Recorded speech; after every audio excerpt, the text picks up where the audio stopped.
quanta gente ci sta? Buongiorno a tutti e bentornati a Liberamente, variazioni e scorribande qui su Radio Libertà.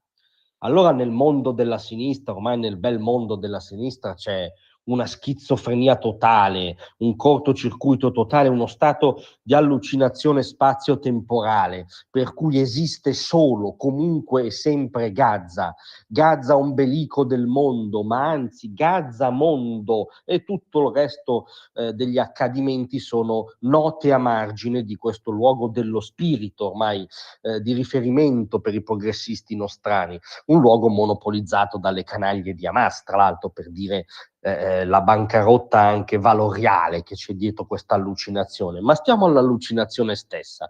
Oggi, come sapete tutti, si vota per le elezioni regionali nelle Marche, seggi aperti fino alle 15, poi usciranno exit poll, prime proiezioni, risultati, ve ne daremo conto ovviamente e commenteremo nella programmazione del pomeriggio di Radio Libertà. Ma qual è la neanche notizia, la spia macroscopica del cortocircuito mentale che c'è a sinistra? Sono gli ultimi giorni del candidato alla presidenza Matteo Ricci, che sostanzialmente ha imperniato il suo finale di campagna elettorale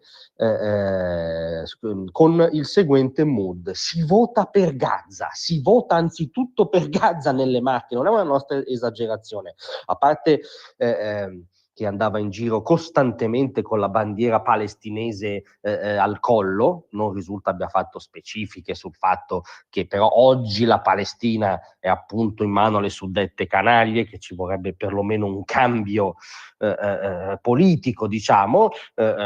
Ovviamente non ha sfoggiato nessun analogo vessillo israeliano per instaurare una sorta di discorso su una pace biunivoca, no, ha girato sempre e comunque col vessillo palestinese, ma soprattutto ha ribattezzato negli ultimi giorni di chiusura della campagna elettorale il treno per la vittoria con cui ha girato per la regione, è stato rinominato Treno per Gaza. Come hanno riferito i giornali, tema su cui Ricci punta forte durante questi ultimi giorni.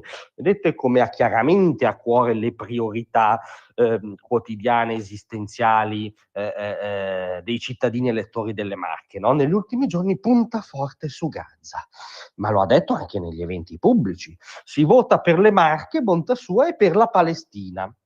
E infatti ha esplicitato la priorità programmatica: nel primo consiglio regionale riconosceremo lo Stato palestinese, una sorta di Macron in sedicesimi, ed estenderemo il gemellaggio tra Pesaro e Rafah anche alla regione, per permettere ai marchigiani di aiutare concretamente quella popolazione martoriata.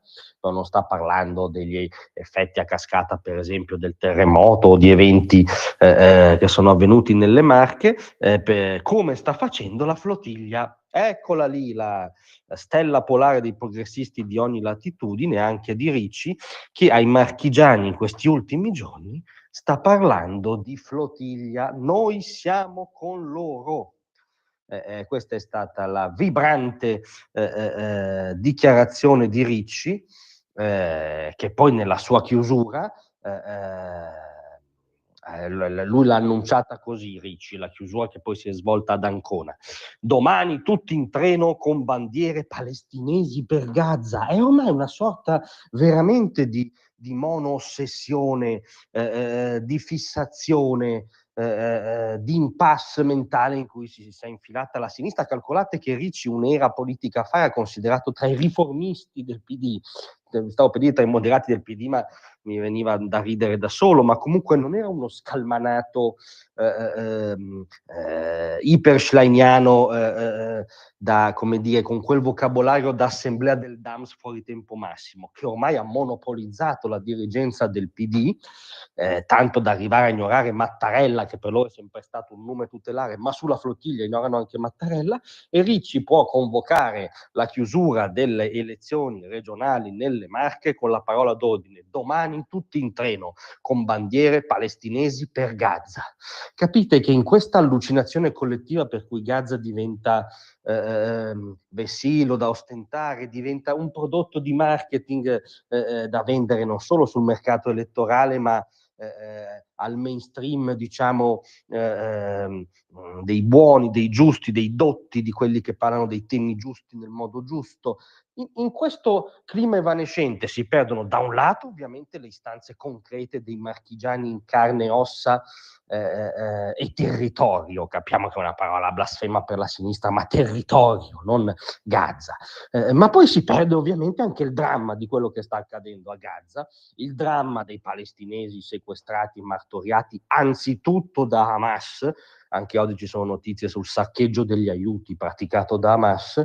Tutto questo evapora in questo mondo irenista di questa sinistra schleiniana, per cui c'è la flottiglia che naviga a portare il sol dell'avvenire verso Gaza, ormai dichiarando palesemente che vuole forzare un blocco militare in barba addirittura al Presidente della Repubblica, e il candidato nelle Marche dice si vota su Gaza. E l'unica analisi seria che si può fare è: non stanno bene, non stanno bene. Grazie a tutti, vi aspetto stasera alle 18.